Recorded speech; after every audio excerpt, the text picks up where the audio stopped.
Esta es la imagen que intentaron enterrar.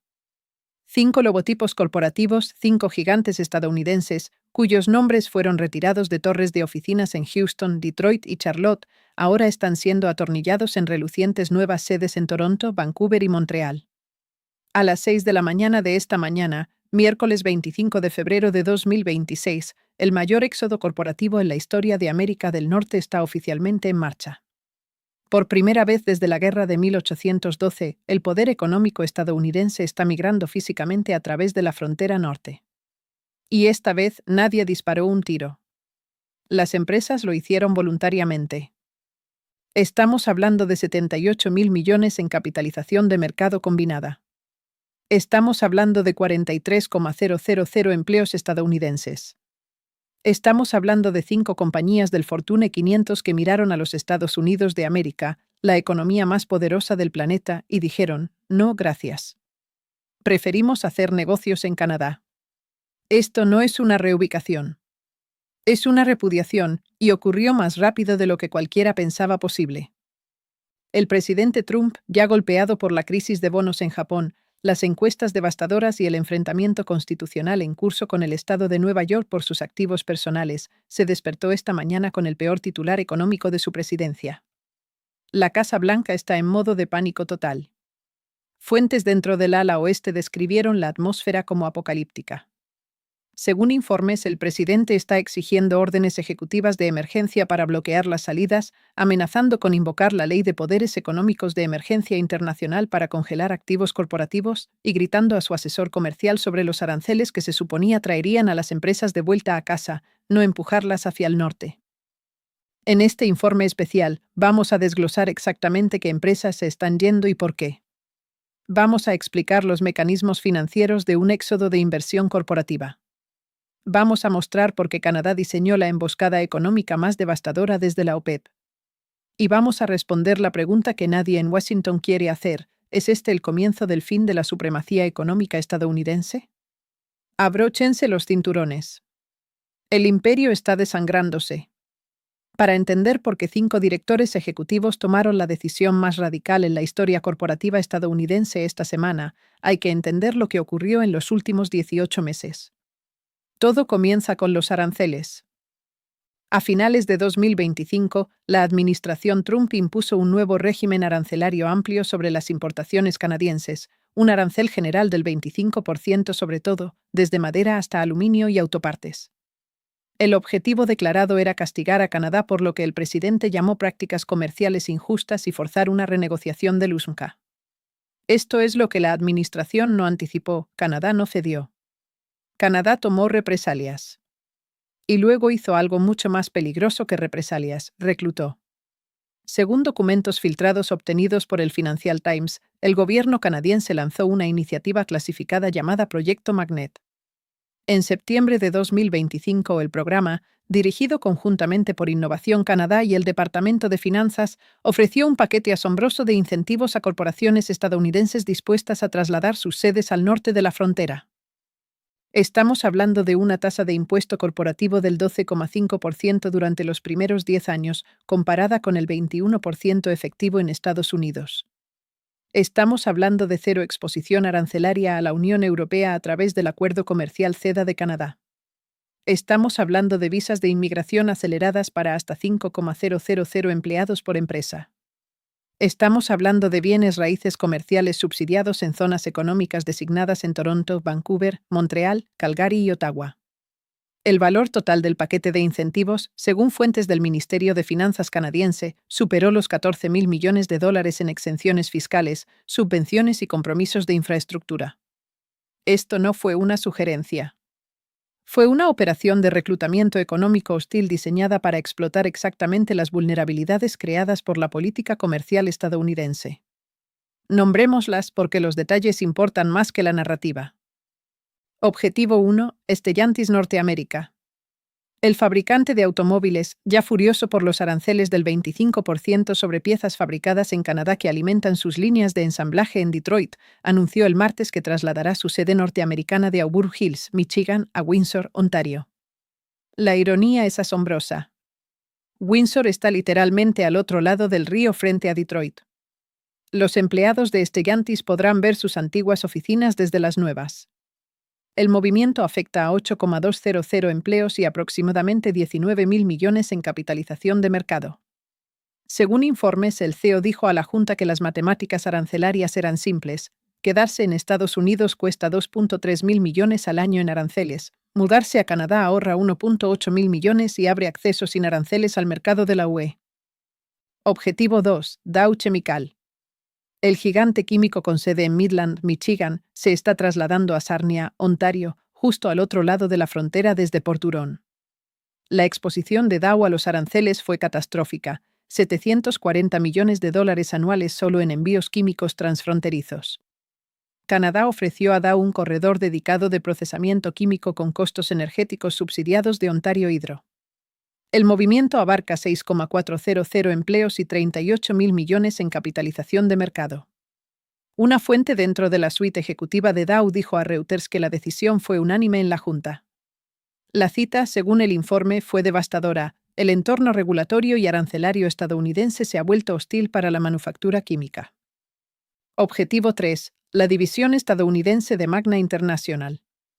Magna, originalmente canadiense, había expandido masivamente sus operaciones en Estados Unidos durante las últimas 2 décadas. Ahora está retirando a sus 11,000 empleados estadounidenses a través de la frontera, consolidando operaciones en Aurora, Ontario. Esto representa 9.000 millones en actividad económica reubicada. Objetivo 4. Nutrien, la mayor empresa de fertilizantes del mundo, está trasladando su centro operativo estadounidense de Deerfield, Illinois, a Saskatoon, Saskatchewan, llevándose 4,200 empleos y 7.000 millones en actividad asociada. Objetivo 5. Brookfield Asset Management está trasladando su oficina de Nueva York, la joya de su presencia estadounidense, a su sede original en Toronto, retirando 5.000 millones en supervisión de activos bajo gestión hacia Bay Street. 5 empresas, 5 salidas, 5 agujeros en el tejido económico estadounidense que no se cerrarán solos. Pero aquí está el detalle del que nadie habla: estas 5 empresas son solo la primera ola. Según una encuesta confidencial realizada por la Cámara de Comercio de Estados Unidos y filtrada a Bloomberg el martes por la noche, 23 empresas adicionales del Fortune 500 tienen estudios activos de reubicación en marcha. 23. La encuesta indica que compañías en los sectores automotriz, aeroespacial, farmacéutico y agroindustrial están evaluando alternativas en Canadá, México e incluso Europa. Un memorando interno de la propia Cámara describió la situación como una crisis de confianza corporativa de una escala sin precedentes. Los datos muestran que la confianza de los CEO en la política comercial estadounidense ha caído al 22%, la lectura más baja desde que se creó el índice en 1987. Ese número debería asustarte más que cualquier titular. Permítanme explicar los mecanismos financieros de lo que ocurre cuando una empresa de este tamaño traslada su sede. Porque no se trata solo de cambiar la dirección en el membrete. Cuando Stellantis se muda a Windsor, cada subsidiaria, cada sociedad holding, cada cartera de propiedad intelectual se reestructura bajo la ley corporativa canadiense. Los precios de transferencia, la forma en que las multinacionales asignan ganancias entre países, cambian por completo. Los ingresos que eran gravables en Estados Unidos al 21% ahora son gravables en Canadá al 12,5%. El Tesoro estadounidense pierde esos ingresos de manera permanente. Multiplicado por 5 empresas, la estimación preliminar de la Oficina de Presupuesto del Congreso, publicada hace apenas horas, proyecta una pérdida anual de 12.4 mil millones de dólares en ingresos fiscales federales. Son 12.4 mil millones cada año que no financiarán el seguro social, no financiarán Medicare, no financiarán el gasto en defensa. Sale directamente de los bolsillos de los contribuyentes estadounidenses que se quedaron. Y empeora. Los efectos secundarios son donde vive la verdadera carnicería. Cuando Dow Chemical se va de Midland, Michigan, la economía local no solo sufre, colapsa. Midland tiene 42,000 residentes. Dow es el mayor empleador, el mayor contribuyente fiscal y el mayor donante del sistema escolar, del hospital y de la infraestructura cívica. Fuentes del gobierno del condado de Midland dicen que proyectan una caída del 34% en los ingresos por impuestos a la propiedad en los próximos 18 meses. Las escuelas perderán financiación. Los hospitales enfrentarán recortes. Los pequeños negocios cerrarán. El hospital perderá su grupo asegurado de inquilinos ancla. Los restaurantes, las tintorerías, los concesionarios de autos que atienden a los empleados de Dow verán evaporarse sus ingresos de la noche a la mañana. Esto no es una abstracción. Es la muerte de una ciudad. Y el mismo patrón se repite en Auburn Hills cuando Stellantis se va, en Deerfield cuando Nutrien se va. Estamos hablando de comunidades enteras construidas alrededor de estos pilares corporativos siendo vaciadas en tiempo real. La institución Brookings publicó esta mañana un análisis urgente que estima que el impacto económico secundario total de las 5 reubicaciones supera los 131.000 millones de dólares cuando se consideran la disrupción en la cadena de suministro, la reducción del consumo y la caída del valor inmobiliario en las regiones afectadas. Y aquí está lo que convierte esto en una crisis de seguridad nacional, no solo económica.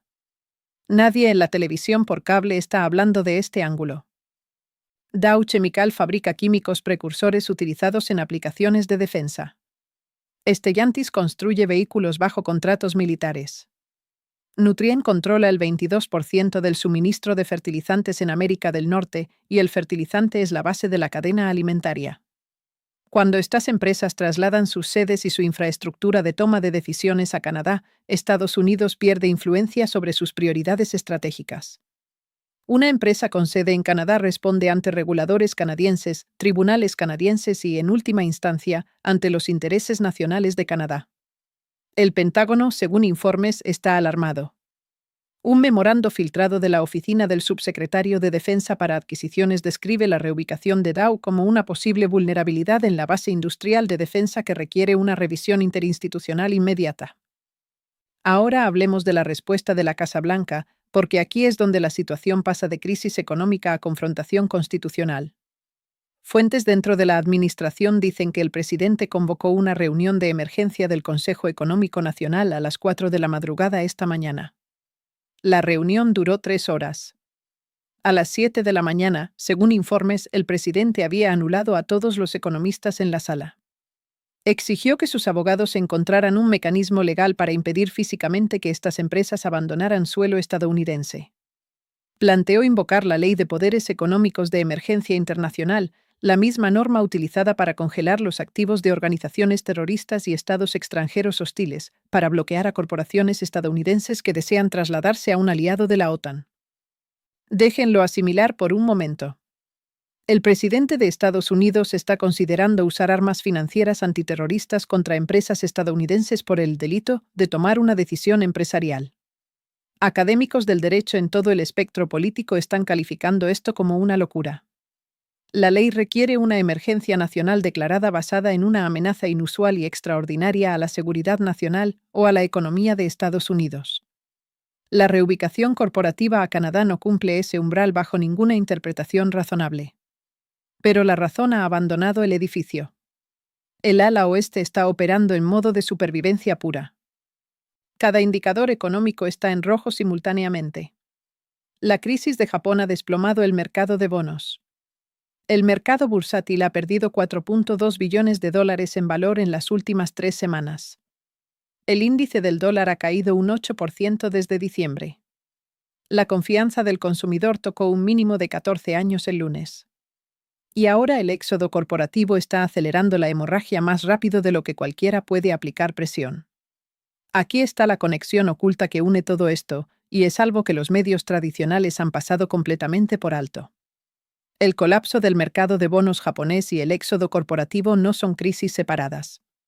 Son la misma crisis manifestándose a través de diferentes canales. Cuando el mercado de bonos de Japón implosionó, desencadenó una reevaluación global del riesgo. Las tasas de interés se dispararon en todo el mundo. El costo de endeudamiento en Estados Unidos aumentó 180 puntos básicos en 2 semanas. Para empresas intensivas en capital como Dow y Stellantis, ese aumento hizo insoportable la carga arancelaria. Ya estaban desangrándose por los aranceles. El aumento de tasas fue el torniquete arrancado de la herida. Mientras tanto, Canadá aplicaba una política monetaria contracíclica. El Banco de Canadá recortó las tasas 50 puntos básicos en enero, mientras la Reserva Federal se vio obligada a mantenerlas. Ese diferencial de tasas, combinado con los incentivos fiscales del proyecto Magnet, creó una fuerza gravitacional que ningún CEO obligado fiduciariamente podía resistir. Las matemáticas fueron implacables: quedarse en Estados Unidos, 21% de impuesto corporativo, 25% de exposición arancelaria, 6,8% de costos de financiamiento. Mudarse a Canadá, 12,5% de impuesto corporativo, cero aranceles a la UE a través de CEDA, 4,1% de costos de financiamiento en un horizonte de 5 años. El ahorro para una empresa como Dow supera los $9.000 millones. Ninguna junta directiva en la Tierra deja 9.000 millones sobre la mesa para satisfacer el ego presidencial. Eso no es patriotismo. Es negligencia. Llevemos el escenario al extremo, porque el peor caso no es que se vayan 5 empresas. El peor caso es una cascada. Según modelos de Goldman Sachs distribuidos a clientes institucionales el lunes por la noche, un éxodo corporativo a gran escala de 25 a 30 empresas del Fortune 500 desencadenaría lo que sus analistas llaman un evento de erosión en cascada de la base tributaria. Los ingresos federales caerían en 48.000 millones anuales. Los ingresos estatales en las jurisdicciones afectadas colapsarían en conjunto por 122.000 millones. El dólar, ya debilitado por la crisis japonesa, enfrentaría presión sostenida de venta mientras los flujos de efectivo corporativo se redirigen a bancos canadienses y europeos. La proyección más alarmante, una caída del 15% en el S&P 500 en 6 meses mientras los inversionistas institucionales ajustan a la baja las ganancias corporativas estadounidenses. Tu 401k, tu fondo de pensiones, tus ahorros de jubilación sufrirían otro golpe devastador encima de las pérdidas de Japón, que ya han borrado el 11% de la mayoría de las carteras. El informe concluye con una frase que circula en Wall Street desde el martes por la mañana: el capital no tiene patriotismo. Va donde las matemáticas funcionan. Y ahora mismo, las matemáticas no funcionan en Estados Unidos. ¿Cómo se ve esto desde Ottawa? Desde la perspectiva del primer ministro Mark Carney, esto es la mayor victoria económica en la historia canadiense. Exgobernador tanto del Banco de Canadá como del Banco de Inglaterra, un hombre que pasó su carrera entendiendo la física de los flujos de capital, Carney diseñó el proyecto Magnet como un instrumento de precisión. Entendió que los aranceles de Trump crearon una diferencia de presión entre las dos economías y construyó un conducto para explotar esa diferencia con precisión quirúrgica. Fuentes dentro de la oficina del primer ministro describen el ambiente como contenido pero profundamente triunfante. Según informes, Carney dijo a su gabinete: Canadá no robó estas empresas. Estados Unidos las empujó. Nosotros simplemente sostuvimos la puerta y encendimos las luces. Desde Pekín, la visión es distinta pero igualmente dañina para el prestigio estadounidense. Los medios estatales chinos están presentando el éxodo corporativo como noticia de primera plana. El subtexto es claro: si las propias empresas de Estados Unidos no confían en su política económica, ¿por qué debería hacerlo cualquier inversionista extranjero? La proyección de poder económico requiere la proyección de estabilidad económica. Los camiones de mudanza estacionados frente a la sede de Dow en Midland, Michigan, son una valla publicitaria anunciando el declive estadounidense a cada gobierno y fondo soberano del planeta. ¿Y cómo juega esto con la base electoral? Aquí está el punto de fractura, y es más feo de lo que la Casa Blanca quiere admitir. Los fieles del MAGA están divididos. La mitad ve esto como prueba de que la América corporativa nunca fue leal, que los CEOs globalistas siempre perseguirán la tasa impositiva más baja y que Trump tenía razón al combatirlos con aranceles. Pero la otra mitad, los trabajadores sindicalizados en Auburn Hills, los operadores de plantas químicas en Midland, los técnicos de fertilizantes en Deerfield, están viendo cómo sus empleos abandonan el país bajo un presidente que prometió traerlos de vuelta. Votaron por nacionalismo económico. Obtuvieron exilio económico. La coalición populista que llevó a Trump a la victoria en 2024 se construyó sobre la promesa de que los trabajadores estadounidenses serían lo primero.